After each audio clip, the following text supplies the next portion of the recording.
चलिए।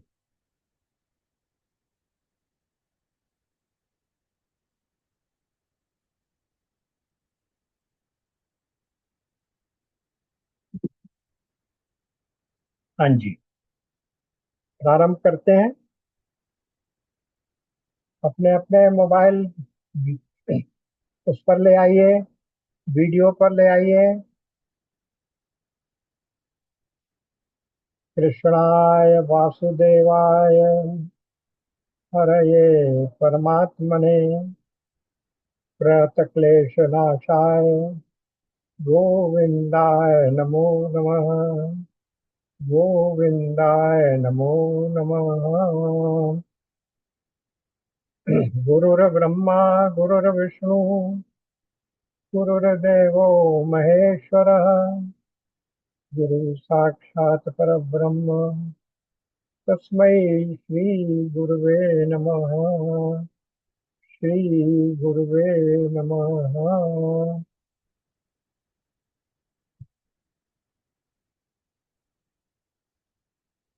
पिछले सत्र में हमने उद्धव के ब्रज से वापस जाने की कथा और उसके बाद उद्धव की के द्वारा भगवान से आग्रह करने पर भगवान के द्वारा श्री कृष्ण के द्वारा ब्रज के पुनः आगमन की कथा, जो श्रीमद् भागवत में नहीं है, गर्ग संहिता में है, उस पर वो हम लोगों ने सुनी। और उसके साथ साथ ये भी सुना कि श्रीमद् भागवत में जो भगवान के मथुरा जाने से पहले जो एक महारास हुआ था, उसके अतिरिक्त गर्ग संहिता के अनुसार दो बार और महारास हुआ। एक कुरुक्षेत्र में और दूसरा पहले वृंदावन में, नंद गांव में ही या गोकुल में ही या वृंदावन में ही हुआ। और उसके बाद ये कथा भी हमने सुनी कि भगवान कृष्ण की लीलाओं की कथा जब सुना रही थी रेवती जी, तब उसी समय भगवान उनको सुनने आ गए और उनके हाथ पैर द्रवीभूत होने लगे। इसलिए उसी समय नारद जी आ गए। कथा बंद हो गई, लेकिन नारद जी के प्रार्थना करने पर भगवान ने अपने उस स्वरूप का समेटा नहीं और उस स्वरूप के विग्रह के रूप में ही श्री जगन्नाथ मंदिर में भगवान कृष्ण, बलराम जी और बहन सुभद्रा जी की तीन मूर्तियां स्थापित हैं, जो इसी प्रकार से हैं, जिनमें हाथ और पांव कटे हुए। तो ये सब कथा हम लोगों ने सुन ली थी। और इस प्रकार ब्रज के ब्रज से भगवान के जाने के बाद जो उद्धव जी का पदार्पण हुआ और उसके बाद जो जो लीलाएं भगवान ने की, वो सब हम लोगों ने सुनी। तो वृंदावन की लीला देख ली, मथुरा की लीला देख ली और द्वारका की लीला भी देख ली। उसी प्रकरण में एक बात और संक्षेप सी बतानी है कि भगवान के धराधाम से पदार्पण कर जाने के बाद, अपने लोक को जाने के बाद, जो आज की भेंट द्वारका है, जहाँ भगवान का मंदिर बना हुआ है, प्राचीन मंदिर कहते हैं, वहाँ भगवान का मंदिर का भव्य भव्य मंदिर का निर्माण कराया गया। अब उस मंदिर में जब सेवा, प्राकृत सेवा पूजा होती थी, रात को भगवान को शयन करा दिया जाता था तो सुबह जब पुजारी उठकर आते थे, शैया पर से उन्हें उठाया जाता था, तब उनके तकिए पर उनका तकिया गीला मिलता। यानी भगवान रात में रोते थे, उनका अश्रुपात होता था, और जिससे भगवान का तकिया गीला हो जाता था। बड़े आश्चर्य और शोक की बात है कि हमारी सेवा पूजा में ऐसी क्या कमी रह गई है जिसके कारण भगवान रात को निद्रा नहीं करते हैं बल्कि रोते हैं। पुजारियों ने ध्यान लगाया, प्रार्थना की, तो स्वप्न ने भगवान ने बताया कि तुम्हें मालूम है कि राधा और कृष्ण दो नहीं हैं, एक प्राण दो वपु, शरीर दो है प्राण एक ही है, और तुमने केवल मेरा मंदिर बना दिया। राधा जी का मंदिर कहाँ है? मेरी आंख खुले तो मैं कहाँ देखूं राधा जी? जारियों को अपनी त्रुटि का अनुभव हुआ, अनुमान हुआ, और तुरंत राधा जी का मंदिर भगवान कृष्ण के मंदिर के ठीक सामने भेंट द्वारका में बनाया गया। तो इस प्रकार द्वारका में भी भगवान कृष्ण और राधा के मंदिर दोनों आमने सामने हैं, और यही ये दिखाता है कि राधा और कृष्ण दोनों एक ही हैं, दो नहीं हैं। केवल लीला के लिए एक ही चरित्र दो के रूप में प्रकट होकर लीला कर रहा। तो ये तो हुई राधा और प्रेम के एक ही स्वरूप के होने की बात। और इस प्रकार ये राधा जी का प्रकरण यहाँ पूरा हो गया। अब श्रीमद् भागवत में ही किसी दूसरे प्रकरण को हम लेते हैं, तो ध्यान में आता है प्रहलाद जी का चरित्र। प्रहलाद जी भक्त शिरोमणि कहलाते हैं, जबकि वे किसके, एक असुर के बेटे हैं, दैत्य के बेटे हैं, दैत्यराज हिरण्यकशिपु के बेटे। फिर भी उनमें भक्ति, भगवान की भक्ति कूट कूट कर भरी हुई है। तो ऐसा क्यों हुआ, क्या हुआ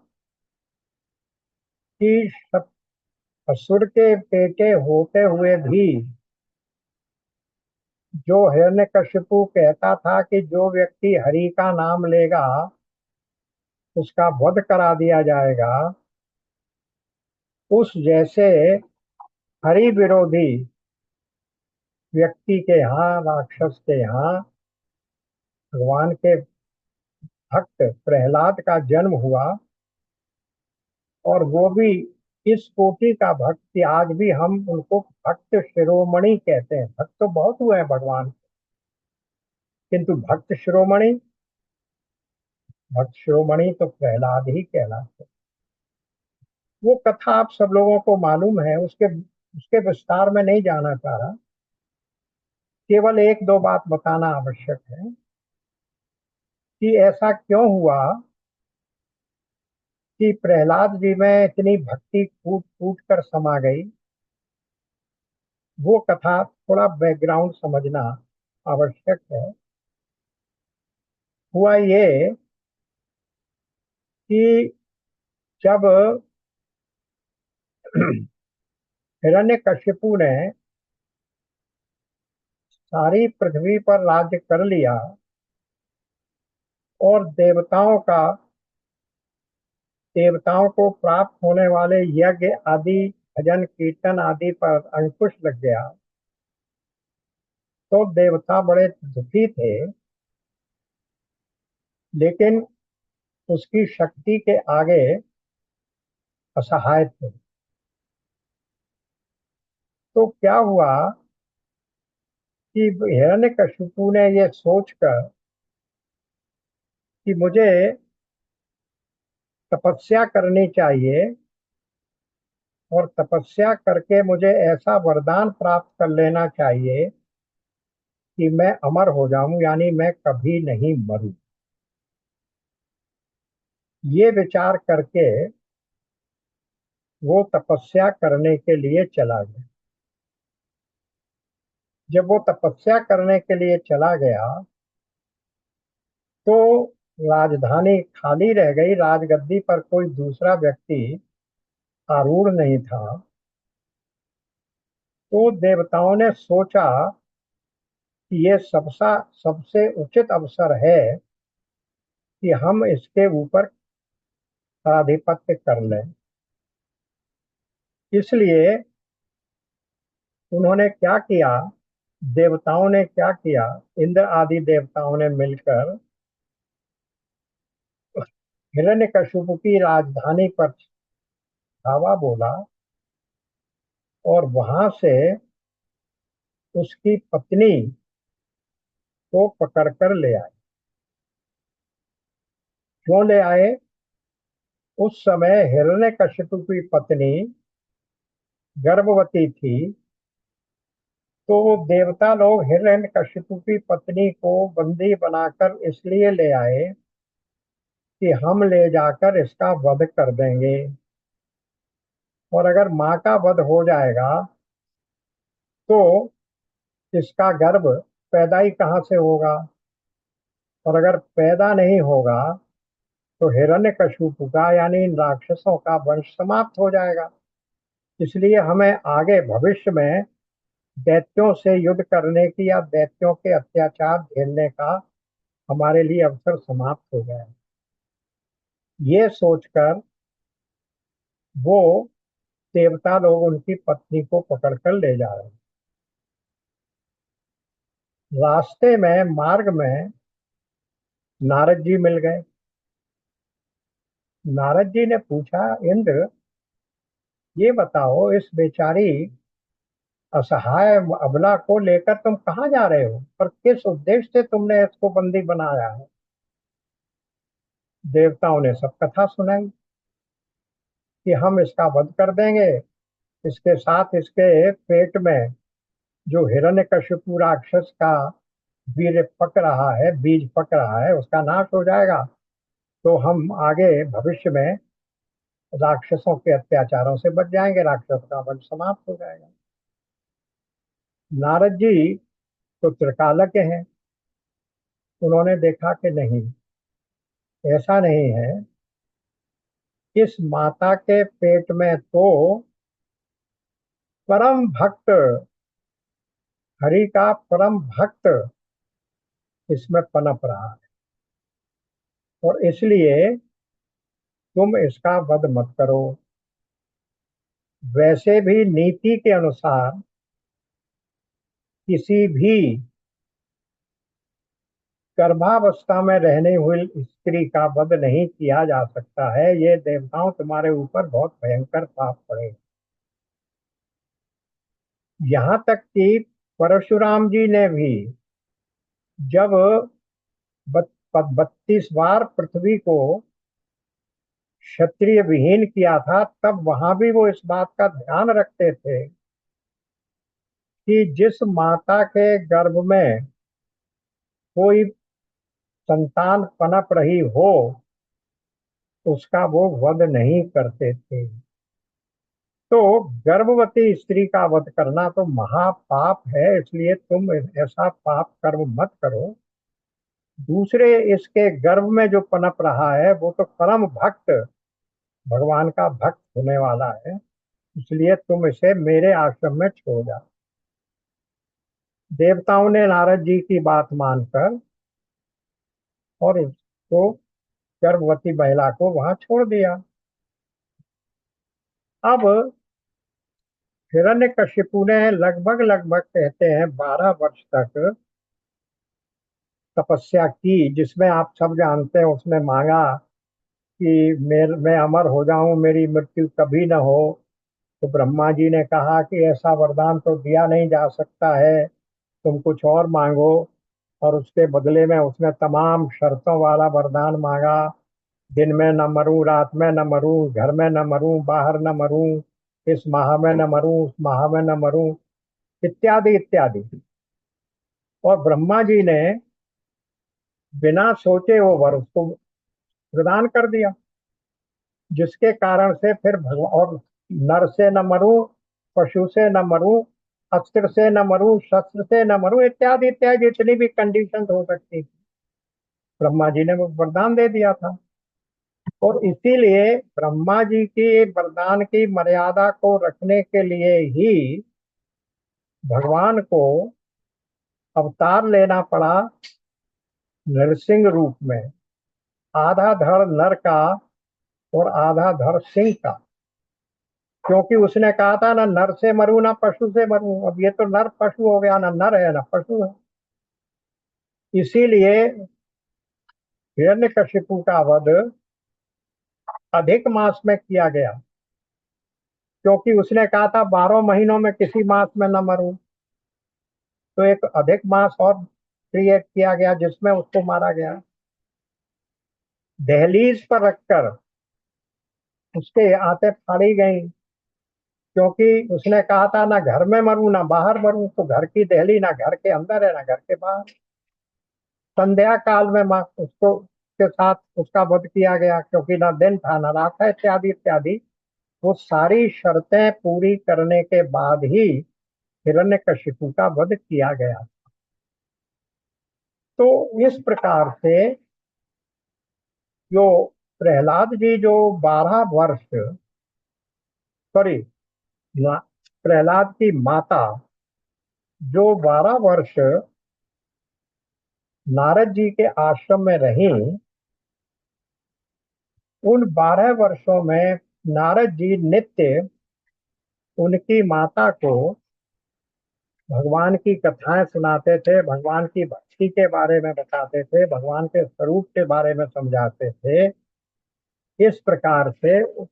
और वो माता ध्यान से सुनती थी, और उनका गर्भस्थ बालक भी उन सब भक्ति की कथाओं को, भगवान की ऐश्वर्य की कथाओं को, भगवान की लीलाओं की कथाओं को सुनता था।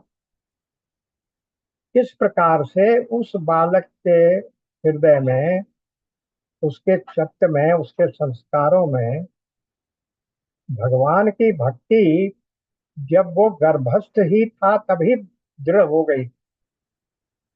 तो क्या हुआ, जब लौटते समय हिरण्यकशिपु लौटा अपनी तपस्या से, तब वो नारद जी के आश्रम से अपनी पत्नी को लेवाकर ले गया। और उसके बाद राजधानी में पहुंचकर हिरण्यकशिपु की माँ ने, वो प्रहलाद की माता ने उस पुत्र को जन्म दिया, जिसका नाम प्रहलाद रखा। अब उसकी हरि भक्ति की तो अंतरात्मा से निकल रही थी, संस्कारों में पड़ी हुई थी, इसलिए वो हर समय भगवान की भक्ति करता था, पिताजी के विरोधी का विरोध करता था, हरि हरि के विरोधी होने का। वो सब कथा आप लोगों ने सुनी हुई है, किस प्रकार उसको कष्ट दिए गए, ये हुआ वो हुआ। उसके विशेष, उसके विस्तार में नहीं जाना है, केवल इतना बताना है कि ये जो कथा है श्रीमद् भागवत से सप्तम स्कंद में प्रारंभ होती है। और सप्तम स्कंद के 5वें अध्याय में एक वर्णन ये आता है कि ये पेज है 474, उस पर ये वर्णन आता है कि प्रहलाद जी गुरुकुल में रहकर भी अपने साथियों को भगवान की भक्ति का उपदेश देते रहते थे। और 5वें अध्याय में ये वर्णन आता है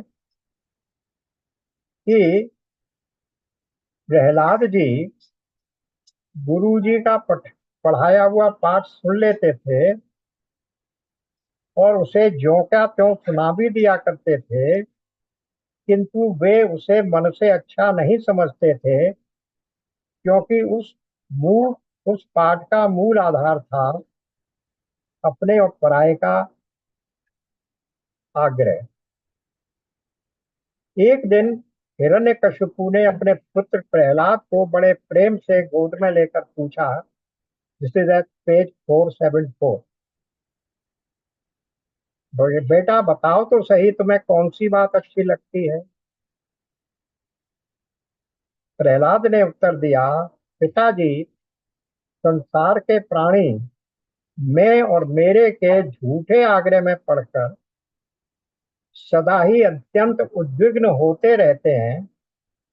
ऐसे प्राणियों के लिए मैं यही ठीक समझता हूँ कि वे अपने अधः पतन के मूल कारण घास से ढके हुए अंधेरे कुएं के समान इस घर को छोड़कर वन में चले जाएं और भगवान श्री हरि की शरण ग्रहण करें। प्रहलाद के मुंह से शत्रु पक्ष की प्रशंसा भरी बात सुनकर हिरण्यकशिपु ठठाकर हंसने पड़ा। उसने कहा, दूसरों के बहकाने से बच्चियों की बुद्धि यूं ही बिगड़ जाया करती है। जान पड़ता है गुरुजी के घर पर विष्णु के पक्षपाती कुछ ब्राह्मण वेश बदल कर रहते हैं। बालक की भली भांति देख रेख की जाए जिससे अब इसकी बुद्धि बहकने ना पाए। तो ये कह के उन्होंने उनको वापस गुरुजी के पास भेज दिया। अब गुरुजी उन्हें समझा रहे हैं, उसके बाद भी वो नहीं माने। तो क्या हुआ, उन्होंने उसको गुरुजी को भी जवाब दे दिया। वो पेज 475 पर शुरू हो रहा है। प्रहलाद जी ने कहा, उसके भी विस्तार में हम नहीं जा रहे। फिर 475 के श्लोक संख्या 14 के नीचे नारद जी कहते हैं, परम ज्ञानी प्रहलाद प्रहलाद अपने गुरु जी से इतना कहकर चुप हो गए। पुरोहित बेचारे राजा के सेवक एवं पराधीन थे। वे डर के मारे वे डर गए और उन्होंने क्रोध से प्रहलाद को झड़क दिया और कहा, अरे कोई मेरा वैद्य तो लाओ, ये हमारी कीर्ति में कलंक लगा रहा है। इस दुर्बुद्धि कुलांगार को ठीक करने के लिए चौथा उपाय दंड ही उपयुक्त होगा। चौथा उपाय क्या है? वो जो चार बताए जाते हैं, तो उनमें से चौथा उपाय दंड, यही उपयुक्त है, यानी दंड दो इसको। अब जो विष्णु इस वन की जड़ काटने में कुल्हाड़े का काम करते हैं, ये नादान बालक उन्हीं की भक्ति बता रहा है, उन्हीं का सहायक हो रहा है। इस प्रकार गुरु जी ने तरह तरह से डांट डपट कर प्रहलाद को धमकाया और धर्म अर्थ एवं काम संबंधी शिक्षा दी। कुछ समय के बाद जब गुरुजी ने देखा कि प्रहलाद ने साम दान भेद और दंड के संबंध में सारी बातें जान ली हैं, तब वे उन्हें माँ के पास ले गए। वो तो समझ रहे थे हमने समझा दिया, दंड से डर गया और साम दान और भेद तीनों बातों को समझ गया। तो माता ने बड़े लाड़ प्यार से उन्हें नहला धुलाकर अच्छी तरह गहने कपड़ों से सजा दिया। इसके बाद वे उन्हें हिरण्यकशिपु के पास ले गए। पहले माता ने उनको सजा दिया, फिर वो हिरण्यकशिपु के पास ले गए। प्रहलाद अपने पिता के चरणों में लौट गए। हिरण्यकशिपु ने उन्हें आशीर्वाद दिया और दोनों हाथों से उठाकर बहुत देर तक गले से लगाए रखा। उस समय दैत्यराज का हृदय आनंद से भर रहा था। युधिष्ठिर हिरण्यकशिपु ने प्रसन्न मुख प्रहलाद को अपनी गोद में बिठाकर उसका सिर सूंघा। सिर सूंघने का अर्थ होता है उसको आशीर्वाद दिया जाता है। उनके नेत्रों से प्रेम के आंसू गिर गिर कर प्रहलाद के शरीर को भिगोने लगे। उसने अपने पुत्र से पूछा। हिरण्यकशिपु ने कहा, चिरंजीव बेटा प्रहलाद, इतने दिनों में तुमने गुरु जी से जो शिक्षा प्राप्त की है उसमें से कोई अच्छी सी बात हमें सुनाओ। प्रहलाद जी ने कहा, पिताजी, अब यहाँ से देखिए वो शुरू होता है। पिताजी, विष्णु भगवान की भक्ति के 9 भेद हैं। इसी को हम नवधा भक्ति कहते हैं। इसी प्रकार की नवधा भक्ति की बात हम लोग जब रामचरितमानस पढ़ रहे थे तब वहां भी आई थी। वहां भी भगवान ने शबरी माता को नवधा भक्ति का उपदेश दिया है। लेकिन वहां दिए गए उपदेश या भक्ति के लक्षण कुछ थोड़े से अंतर फर्क हैं और यहाँ कुछ थोड़े से हम दूसरे हैं। तो वहाँ तो जो नवदा भक्ति का उपदेश दिया गया उसके एक एक अंग के बारे में हमने विस्तार से चर्चा कर ली थी। अब यहाँ जो ये नवदा भक्ति का वर्णन कर रहे हैं वो संस्कृत में कहे गए हैं। पहले उनको पढ़ लीजिए। ये श्लोक है 7वें अध्याय के 7वें स्कंद के 5वें अध्याय के 23 और 24। जो अभी यहाँ प्रहलाद जी जब शुरू कर रहे हैं वही है। 23 से ही शुरू हो रहा है। क्या कह रहे हैं? श्रवणम श्रवणम कीर्तनम विष्णोर स्मरणम पाद सेवनम अर्चनम वंदनम दास्यम सख्यम आत्मनिवेदनम। अर्थात भगवान के संबंध में श्रवण, उन्हीं का कीर्तन,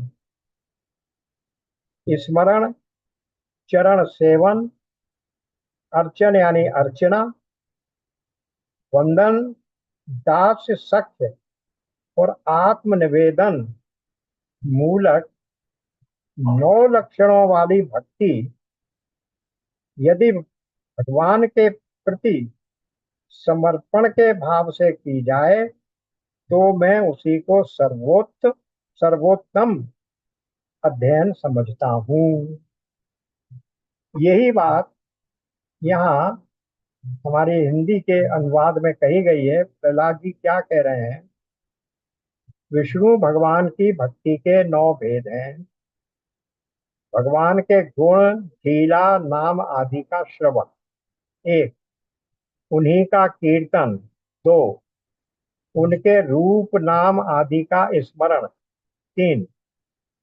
उनके चरणों की सेवा, 4। पूजा अर्चा, 5। वंदन, 6। दास्य, 7। सख्य, 8। और आत्मनिवेदन।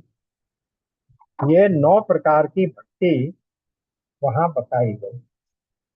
और फिर इसके नीचे क्या कहा गया? ये 23वां श्लोक था।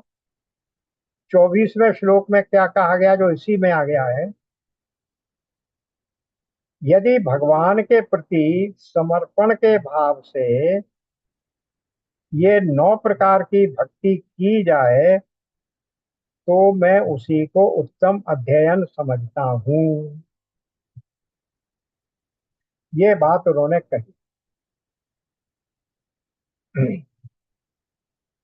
रामचरितमानस में भगवान ने ये कहा है, ध्यान दिए होगा आपको।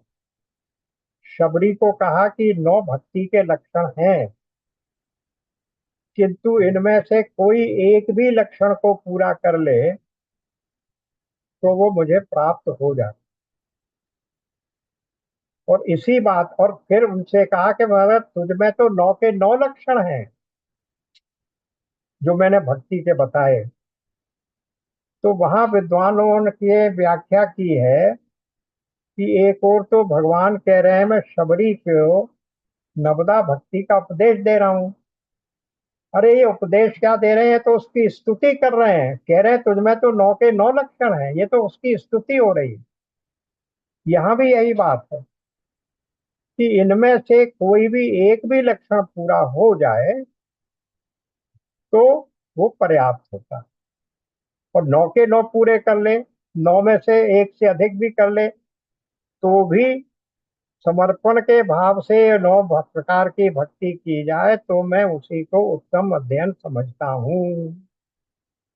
प्रहलाद की ये बात सुनते ही क्रोध के मारे हिरण्यकशिपु के होठ फड़कने लगे।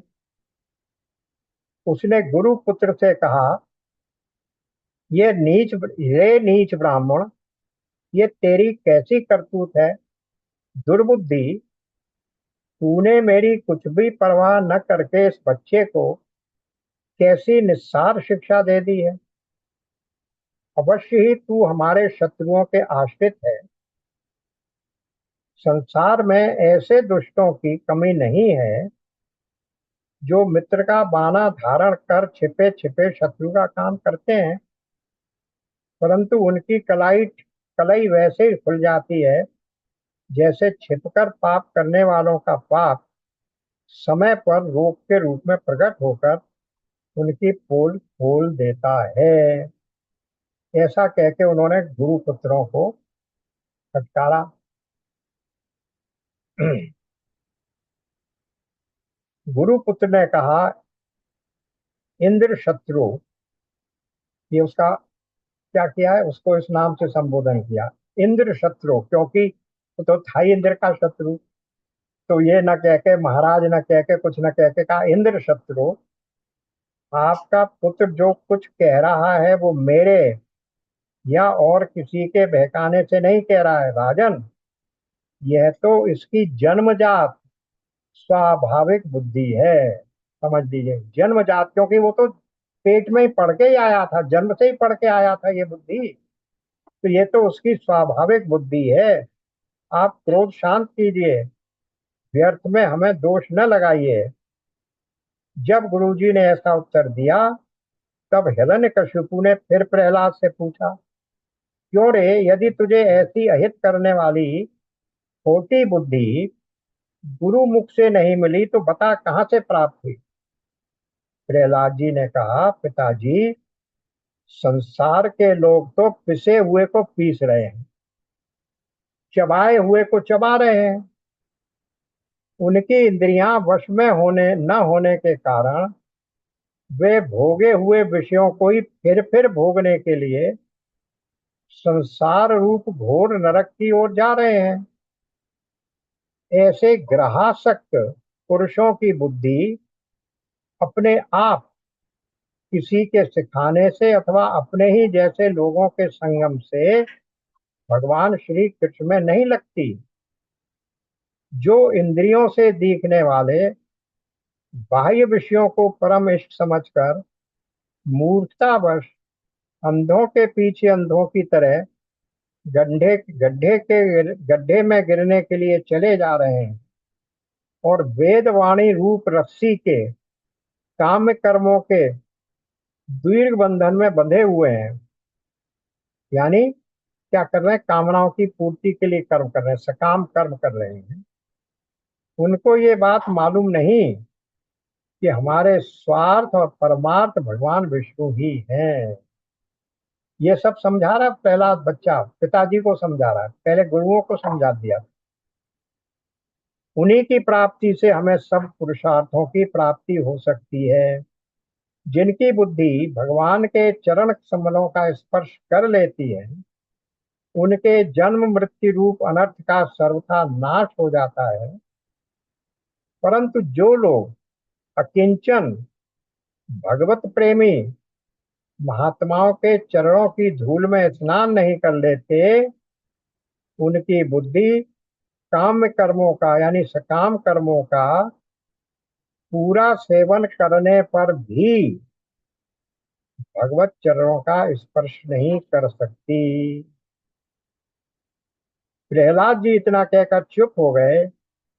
हिरण्यकशिपु ने पुत्र को क्रोध के मारे अंधा होकर अपनी गोद से उठाकर भूमि पर पटक दिया। प्रहलाद की बात वो सह न सका। रोष के मारे उसके नेत्र लाल हो गए। कहने लगा, दैत्यो, इसे यहाँ से बाहर ले जाओ और तुरंत मार डालो। ये मार डालने योग्य ही है।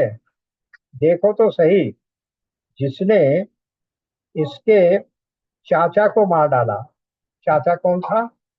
ये हिरण्यकशिपु था, वो हिरण्याक्ष था। सबसे पहले ये जय विजय दो भगवान विष्णु के जो वो थे, रक्षक थे, पहरेदार थे, उनको सनकादिक ऋषियों ने श्राप दिया था, जिसके कारण वो आ गए थे राक्षस बनकर। तो उनकी पहली योनि हुई थी हिरण्याक्ष और हिरण्यकशिपु के रूप में। तो भगवान ने वराह अवतार लेकर हिरण्याक्ष का वध कर दिया था। तो उसी की वो याद दिला रहा कि देखो, इसे यहाँ से बाहर ले जाओ, ये मार डालने ही योग्य है। देखो तो सही, जिसने इसके चाचा को मार डाला, अपने सुहृद सज्जनों को छोड़कर ये नीच दास के समान उसी विष्णु के चरणों की पूजा करता है। हो न हो, इसके रूप में मेरे भाई को मारने वाला विष्णु ही आ गया है। अब ये विश्वास के योग्य नहीं है। 5 बरस की अवस्था में ही जिसने अपने माता पिता के दुस्तज्य वात्सल्य स्नेह को भुला दिया, वो कृतघ्न भला विष्णु का ही क्या हित करेगा। कोई दूसरा भी यदि औषध के समान भलाई करे तो एक प्रकार से पुत्र ही है, पर यदि अपना पुत्र भी अहित करने लगे तो रोग के समान वो शत्रु है। अपने शरीर के ही किसी अंग से सारे शरीर को हानि होती हो तो उसको काट डालना चाहिए, क्योंकि उसे काट देने से शेष शरीर सुख से जी सकता है। ये स्वजन का बाना पहनकर मेरा कोई शत्रु ही आया है। जैसे योगी की भोग लूलुप जैसे योगी की भोग लूलुप इंद्रियां उसका अनिष्ट करती हैं, वैसे ही ये मेरा हित करने वाला है। इसलिए इसके खाने सोने बैठने आदि के समय किसी भी उपाय से इसे मार डालो। तो ये उसने उनको आदेश दे दिया। और उसके बाद की कथा हम लोग बार बार सुन चुके हैं। श्रीमद् भागवत में भी बात कथावाचक लोग सुनाते हैं, कितने प्रकार के अत्याचार किए गए, क्या हुआ, वगैरह वगैरह। उस उस पर नहीं जाना। यहाँ मेरा विचार ये है कि अब जो हम आगे करें, क्योंकि भक्ति की ही बात चल रही है, तो ये जो 2 श्लोक हैं, श्लोक संख्या 23 और श्लोक संख्या 24, 7, 5, 23, 24, उसमें जो नवधा भक्ति 9 प्रकार की भक्ति के लक्षण बताए गए हैं, उन्हीं में से एक एक को लेकर हम विस्तार से चर्चा करेंगे। जैसे भगवान के गुण लीला नाम आदि का श्रवण श्रवण कैसे किया जाए, उस श्रवण का क्या लाभ मिलेगा, इत्यादि इत्यादि, जिस पर विद्वानों ने पूरी व्याख्याएं लिखी हुई। उन्हीं से संदर्भ लेकर अगले सत्र से हम लोग इन्हीं 9 प्रकार की नवदा भक्ति के जो 9 प्रकार बताए हैं प्रहलाद ने, उन्हीं 9 प्रकार के एक एक भक्ति के गुण को, एक एक लक्षण को लेकर उस पर विस्तार से चर्चा करेंगे। और उसके बाद मैं समझता हूँ ये प्रकरण 9 के 9 कम से कम हमारे 18 सत्रों में कंप्लीट होता है, क्योंकि एक सत्र में एक गुण पूरा होना कठिन लगता है। पर जो भी देखा जाए, तो पहले अब हम इन पर विचार करेंगे, फिर उसके बाद भक्ति के बारे में ही कोई दूसरा प्रसंग खोजेंगे उसी के संदर्भ में एक और पुस्तक भी है, भक्ति सर्वस्व, फिर उस पर विचार करेंगे। अभी आज यहीं विराम लेते हैं, और अगले सत्र से हम इस नवधा भक्ति का जो पहला प्रसंग है, फिर श्लोक के पहला प्रसंग क्या है, श्रवणम। श्रवणम, भगवान की गुण लीला नाम आदि का श्रवण, उस पर विस्तार से चर्चा। आज यहीं विराम। ओम पूर्णमदः पूर्णमिदं पूर्णात् पूर्णमुदच्यते पूर्णस्य पूर्णमादाय पूर्णमेवावशिष्यते। ओम शांति शांति शांति। नारायण नारायण नारायण नारायण। ये नौ वर्णन, नौ कथाओं यानी 9 प्रकार की भक्ति का जो विस्तार से वर्णन है, वो अद्भुत है। समझ में आएगा, हम तो कह देते हैं श्रवण कर लो, लेकिन श्रवण का क्या महत्व है, फिर पाद सेवन क्या होता है, अर्चना पूजा, एक एक शब्द के ऊपर बड़ी विस्तार विस्तार से चर्चा विद्वानों ने की है। वो बहुत ही ग्रहणीय है, शिक्षाप्रद है, और भक्ति में हमारे मन को रमाने वाला। इसलिए इसको करेंगे आगे से। आज यही विराम। ओम शांति शांति शांति। नारायण नारायण नारायण नारायण। राधे राधे राधे। राधे राधे राधे।